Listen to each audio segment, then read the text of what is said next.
Hey guys, the amount of things I've had today is absolutely unbelievable. Firstly, you saw that video I shot of that 1p token. That's actually belongs to this farm, Northingtown Farm. So that would have been used as a wage of payment, an idea of payment to that of the individuals who pick the crops and fruit on this particular farm. As voluntary work. Well, they were paid, so it wasn't voluntary, but yeah, so the tenant farmers would have paid individuals to harvest the crops for them. So that's a nice one. I've just got one here, another coin. It's absolutely, I mean, the abundance of finds is very prolific on this particular field. I've had about 10 military buttons and another coin, 1928 halfpenny. Now there's another. I'll show you some of them at the end, mostly general service, but there are some other ranks as well. Yeah, it's a nice one. Yeah, not bad. Who's that? Looks to be another George to me. Yeah, George V. Most of them are George V. Two of which I've had now are George V in date. As for the monarch of the coin, and to whom it was minted. And so that one's 1917. It's not very good at focusing, but as you can see there, very nice coin.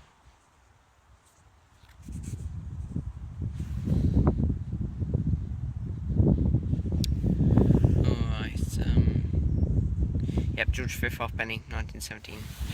2 inches down, I suspect. Good 79 on the Technetics G2 Plus.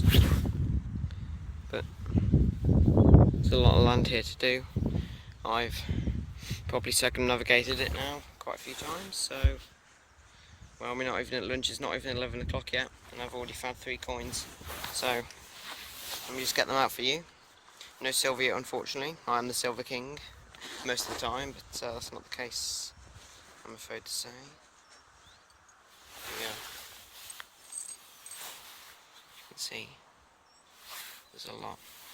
It's a very large one. That's slightly larger than a pre-decimal penny of the bronze issue variety, which dates from Queen Victoria to Elizabeth II pre-decimal issue. So you can see, well, I believe it's focused there. Yeah, Northingtown, then the 1 on there, which is the numeral, which is indicative of the denomination, which is a penny in this instance. I suspect nice milled edge. So as you can see, Northingtown, so that's rather nice.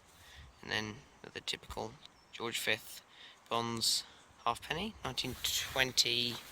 What was that? 1928, I believe. Yeah, 1928 in date. So that's nice. Then just a very blank and corroded military buttons. As you can see, there's another one. Quite literally everywhere, to be perfectly honest with you. I'll record a live dig when I get time, but I must admit, anyway, there's the rest. There's the George V I just found, and rather nice. Yeah, large general service military button. That would have gone down the jacket or coat. See that the cuff ones are on the arm there. The cuff buttons are usually smaller in terms of size. Dating from 1872 to 1924 in date, so well, to an approximate, I suspect, yeah, this is World War I in date, so most likely just general service. They can't accurately date them because it's quite hard to, they don't know when they were issued exactly, so but there is a lot of evidence for that in documentations, etc. That's how historians have their knowledge and find out new things. As you can see, that's a nice one there. That looks to be a small general service cuff button. I'll clean them up. But, yeah.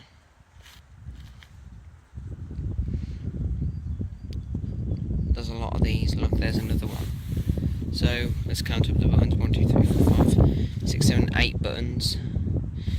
10 was quite an exaggeration there, but I've had quite a few, I must admit. There's probably more in my pocket.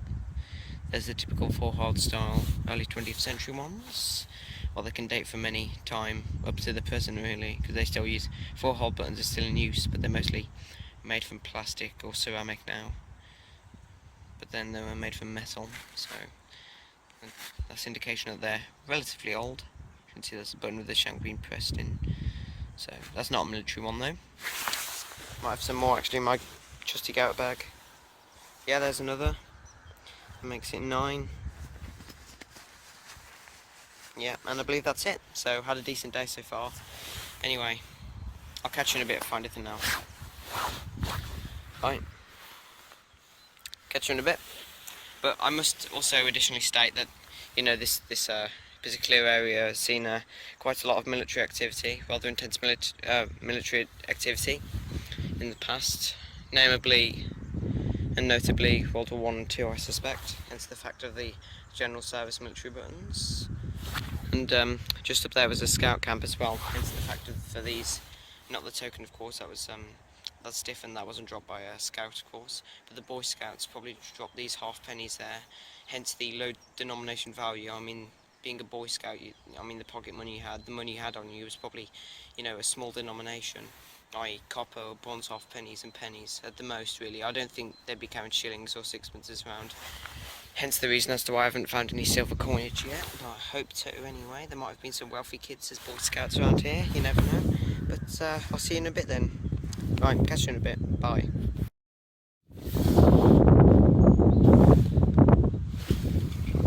Right guys, just had a nice 80 signal.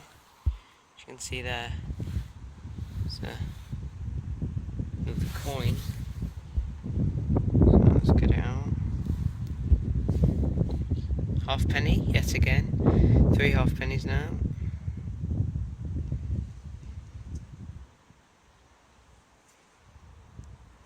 Nice wet soil down here, unlike up the top,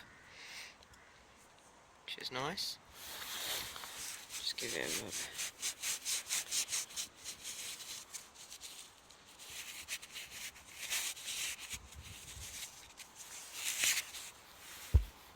Well, not sure what this one is.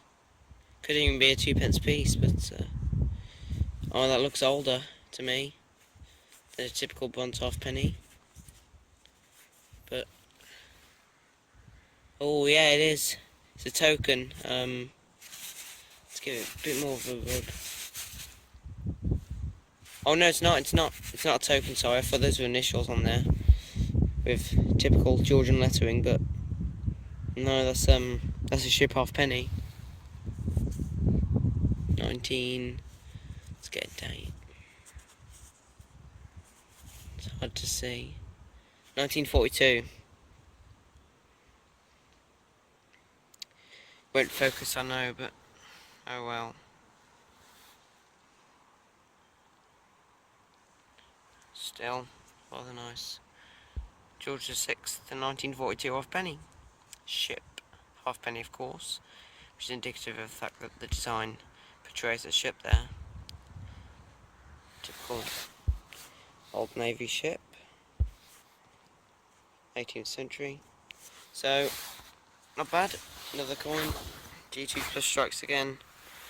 There's a lot of pretty small halfpennies in the early 20th century around here, so not bad. Alright, I'll catch you in a bit, guys. In a bit. Well, guys, there's for another coin. See, I've done a load of searching around there. Nothing. Just bits of junk and foil, but someone's obviously missed this. This has been heavily searched. As you can see, there's a hole there that was not dug by myself. So at least I've got a halfpenny, all of which have been halfpenny today, strangely. It's the only denomination they owned, it seems. Oh, that's better. That's an Edward the 7th. Who is it? Yeah, it is. Eddie 7. 1901 to 1910, so that's not bad. Well, at least I'm more pleased with that than I was the previous coin. Let's just give it a scrub. The old clothes. The mud seems to stick to these coins. Yeah, Edward the 7th. Put a focus in there, which I don't think it will. Just stick it on there. Surely you can see his head there. Facing right. Edward the 7th. Right, I'll clean it up later, right, and I'll show you in the roundup. So, yeah, catch you in a bit.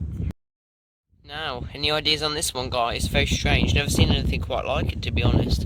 Seems to be the junction of a medieval buckle or something. You see, that's the strapping plate there.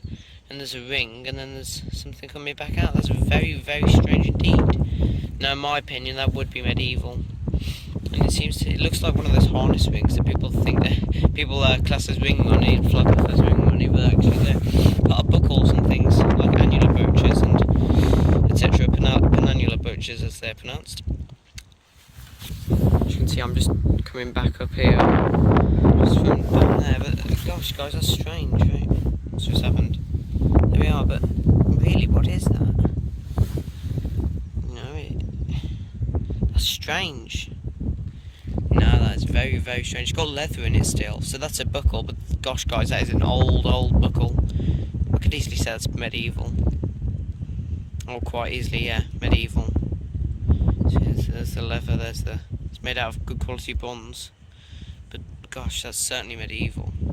Right, I'll catch you in a bit when I find something else, but that's very strange, that one. Hopefully I'll get an identification from Facebook or Instagram regarding the find, but gosh, strange, very strange indeed. Got a load of land to do. We did that last time. We found a few bits and pieces, mostly military runs and coppers, but that predates them all by about 500 years, I suspect.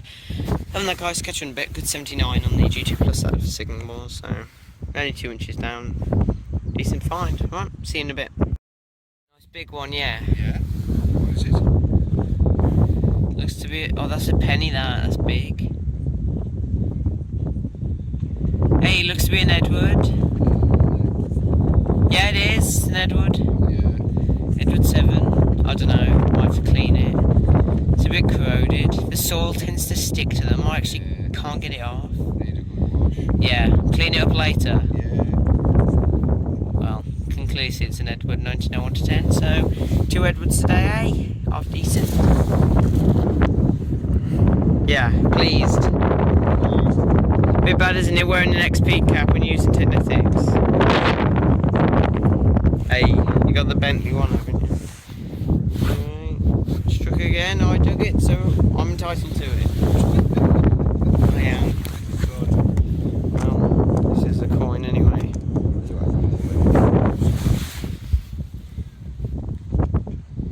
I know, you should start. Are you going to start your own collection? You can put it in one of the drawers, yeah. That's the impression, you can see where it would have been. Anyway, half decent. I know, but they won't fit in those. Right, see you in a bit on the next find. In a bit. Right, guys, it's very unusual there. Farthing size. I believe it's American Indian head penny. Oh yeah, it is American. There's an eagle on there. Wow, that's incredible. That's very unusual indeed. That's an American coin. Probably like 19th century, maybe. Probably early 20th. Most American coins, with the inclusion of the Indian head ones, which I believe this one to be, are usually 1880s, 1890s. Wow. That was in the very low 70s. I just had a signal right there. That's barely 5 feet away. The previous one was Royal Artillery, well, circa multiple one, I suspect. There's a load of military around this pylon, as you can see. So, let me get it out for you. It's very unusual. Just had that one that was signalling in the low 40s, strangely. It's off at the front of a military button. Here's the Royal Artillery one I just found 5 feet away, nearly 5 feet away. Get it there with it. Depicts a cannon on there. I don't know if you can. There we are. There's a cannon there. I'll wash it up when I get back anyway. It's a nice one. Shank's still intact. Then we've got the other one that I found I didn't record. Ah, here we are. Strangely, that's the same size as that one, as the Royal Artillery. But I believe this has, yeah, that's a crown, superimposed by initials, which I believe are GOI. So that'd be George Range. That's probably George the 6th, World War II. As you can see, the shank's been flattened, probably in antiquity before it was dropped. But that's a nice one as well. change that. I've never had an American coin. If that's American, wow. Well, I hope so, to say the least. I don't have any water on me. Dad has, but oh well. Some good finds. Just get a bit of spit on there.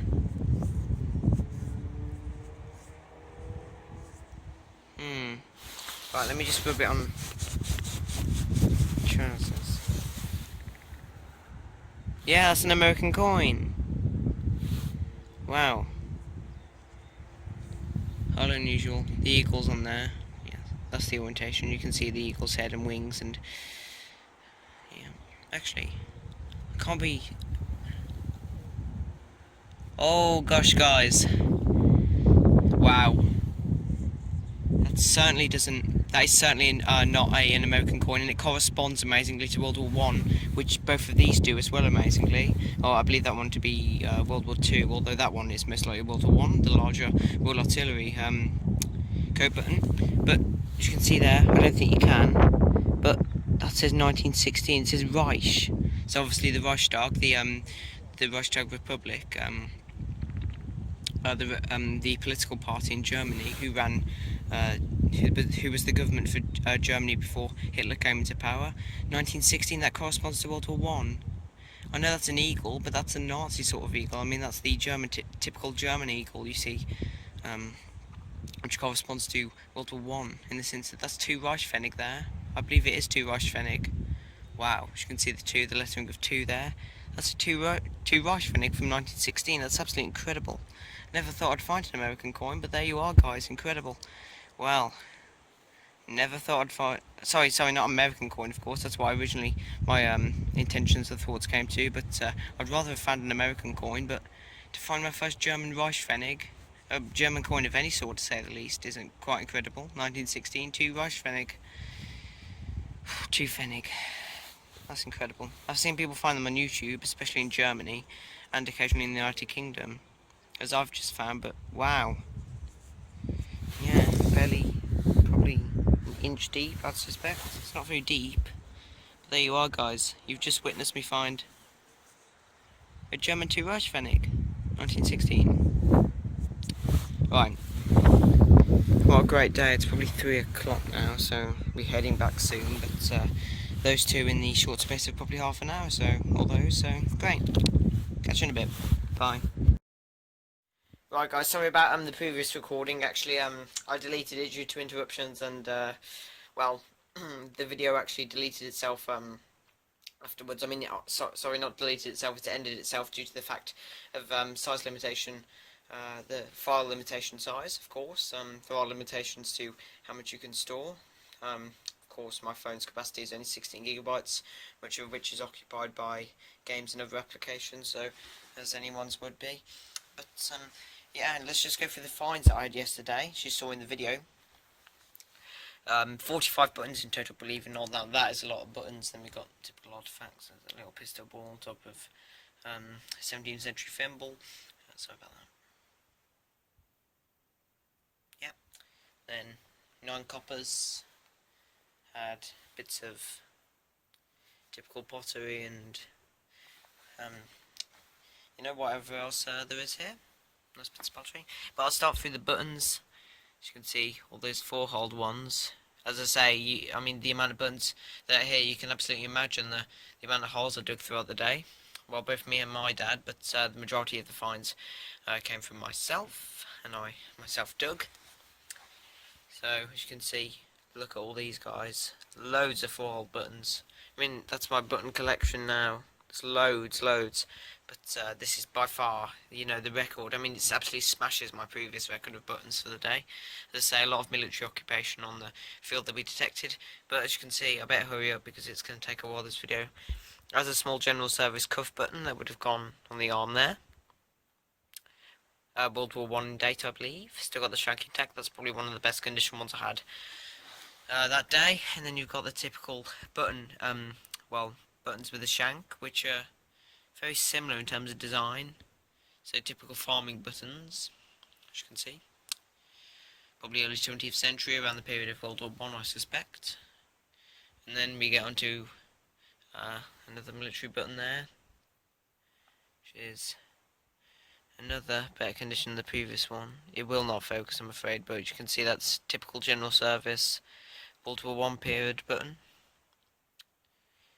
Yeah, and there's, oh gosh, this one, the previous video didn't focus on it.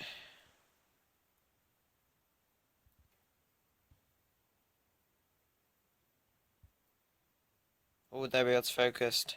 But as you can see, that is absolutely superb. Royal Navy button, as you can see. Nice gold gilt in the field there, just superimposed by a crown on top of a above an anchor. So as you can see, it's got writing around there. It's gold gilt in the reverse as well, where the shank is. It's got depicts a. I'm sure it's a fleur de lis there. Yeah, strange. That's not a crown, but what an awesome find nonetheless. Okay. So that's 3 military events so far. Another general service one. This is the front of one, seeing so. As you can see, there's the horses. This is the front of one. Unfortunately, lost the back of it with the shank. That was lost in antiquity, I suspect, or probably more likely to have been hit by the plough, and that would have caused the damage. Which is not in antiquity, but more so in the whilst it was in the ground before I found it. And then there's those typical buttons, and then rather nice. What I probably believe to be George V, seeing as though most of the finds military activity dates from World War One.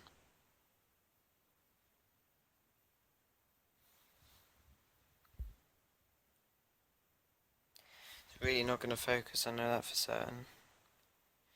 But it's initialed GRI, so I suspect the GR would abbreviate the fact of George Regina or George Reigns. Regina is Latin for Reigns, I believe. So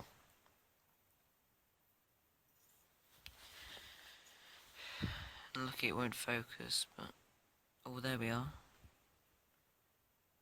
You can see it there.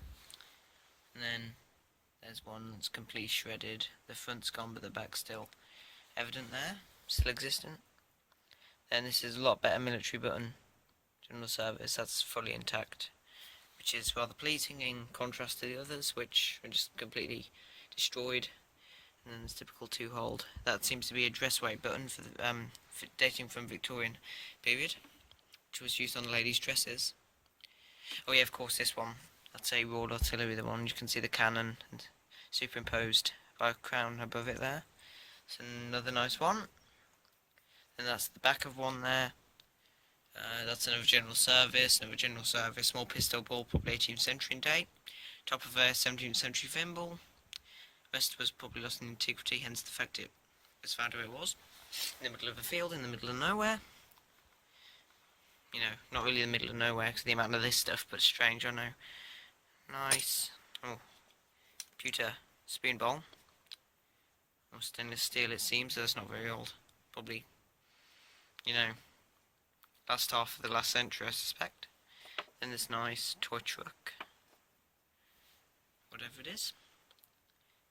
Oh yeah, of course, the thing that was there, that's a, believe it or not, a 14th century sub-rectangular horse harness pendant with the pendant ring there still intact, and there's the strap end with the leather going through. Still some leather evident there, and then the other attachment fitting there, which is absolutely incredible. I mean, I was really not expecting it to be that 14th century in date, like the one I previously found, which was better, I must admit, because it was a heraldic horse pendant in the shield sort of design shape, which my dad found, but unfortunately that's currently the flow. So let's move on to here. Amazingly, in amongst all the military buttons, I found this 2 pfennig coin, 2 rice pfennig from 1916. It's got the eagle on the reverse there, the 2, which is indicative of the denomination. That's a representation of the denomination of the coin, the value of the coin, which is 2 pfennig. 1916 in the legend there, near the circumference of the coin. Well, to summarise, I suspect this was most likely dropped by a soldier returning from Germany in the First World War, sometime throughout the in the First World War. Hence the fact as to why it was dropped where it was, in amongst all this military items, which were the abundance of which was highly prolific, I must admit. And then we got this nice 1861 bronze halfpenny of Queen Victoria, young head variety, young bun bust. Then we got this nice 1928. Yep, got the nice old smaller head George V, 1928.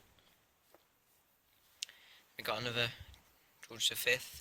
It's the larger head variety, so the first bust, the two busts in his reign, one of which was a smaller bust, evident by this example, and the other early in his reign, the larger bust, which took up most of the field of the coin. That one's 1917. Okay, and then we got a nice Edward VII halfpenny. Only one bust in his reign. It was unaltered and unchanged, because he only reigned 9 years, so there was no need. The date's illegible on that one, unfortunately. Unless electrolysis issues, which I may attempt to, but I don't like to do that to coins unless the date's entirely obstructed. And it's actually, if you think it's beneficial to do so, then use electrolysis. But in my perspective, it's not really adequate to do so. But yeah, that's a really nice George V halfpenny, 1919. This is a possibility of being the heated mint, being 1919. Let's have a look. I believe I see a H there. Can't be sure though. Have a look later. And then George VI ship halfpenny, 1944. The back's in remarkably good condition, but that's all dirt around it. I just couldn't get that off really. Dirt seems to stick to the coins found on that site. Then a nice Edward VII penny, 1907. Then farm called Northingtown Farm issued its own penny tokens. Believe it or not, you can see this is clearly labelled and inscribed Northingtown, which was the farm, and then there's a 1 in the middle, so that's indicative of the denomination, which was a penny. And amazingly, it's the identical size as a pre-decimal penny. So how incredible is that? And on both sides, they use the same die for both sides of the coin, both the obverse and reverse. So it's unknown to me which is the obverse or which is the reverse, unfortunately. But yeah, can't believe it issued its own tokens. I mean, the die's identical, but how they came to mill these at a farm, they must have sent them off and received them from the mint or somewhere. So yeah, strange that, but that's nice. I mean, you get some history for, that was really unexpected, really. I mean, it's sort of a souvenir of detecting that farm, to be honest with you. And then we got this nice bits of pottery, not unsure of date, mainly Georgian for these type ones, and then that's probably Georgian in date. This one might be older, looks like medieval or Roman. Bits of glass, that's probably dates the military era. You can see it's inscribed with an S there. The others are illegible due to the amount of years it's been in the ground. It's got all these bits of pottery, seemingly old. Those I suspect 17th century. This might be Tudor or medieval. That one looks very old indeed. That could be Roman, just by the looks of it. I'm not sure with that one. That looks very old as well. This one, that's Georgian, I believe. That's not as old as the others. But yeah, guys. But I had an absolutely stunningly good dig. I mean, it was absolutely great. As you can see, I've got some finds there. There's my exponentially growing collection of coins. 500 coins there in situ, in the one compartment.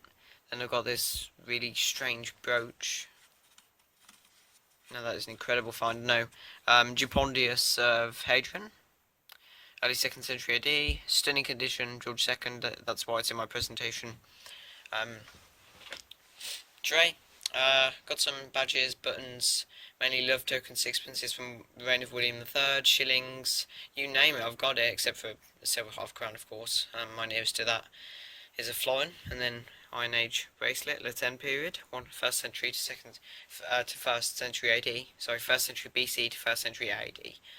Some confusion because they're both first, aren't they? Then we got a nice Jubilee Head Vicky sixpence, 1898. And then Provincial Yorkman, William the Third, sixpence in absolutely stunning condition. I'll get it out for you actually.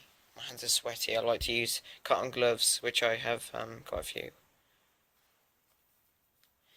But that's a stunning coin. Provincial York Mint. Only date this can be 1697. On the coin itself, the dates are legible, but the only date it could possibly be is 1697, so I know that for certain. Now, after research, then we got a nice Bolden Hill type brooch, which dates to the 1st century AD. Loads silver, copper, turn of Charles I, which is a hammered coin, so I kept it in there. It's a nice one as well. Spectacle buckle, loads of leather attached. Got typical coins. Oh, nice Napoleon III. 1856 10 cent times. Stunning condition again. Found recently. Then we got a harness mount, the 16th century, I believe. So it's a nice one. Or 17th actually, so I'm mistaken. 17th century. And it's very exceedingly rare actually. Well, not exceedingly rare, but very rare coin. 10 cent times of Louis Philippe I of France. 1839 this. And it's Londres, which is the mint, which no, it's not London, but somewhere in France, I suspect. 1839. As you can see, it's got the mint mark of the lion and the stars either side, which makes it a rarity. These sell for £400 on eBay, in better condition, of course, but I wouldn't be surprised if mine went close to that. So, other than that, guys, whoa, the video's been rolling a while, but yeah, I'll catch you in a bit, guys. So, thanks for watching. As always, really do appreciate the comments and support on my videos. I should be out next week as well, so I'll be making a separate video for that. I'll see you in a bit. Bye.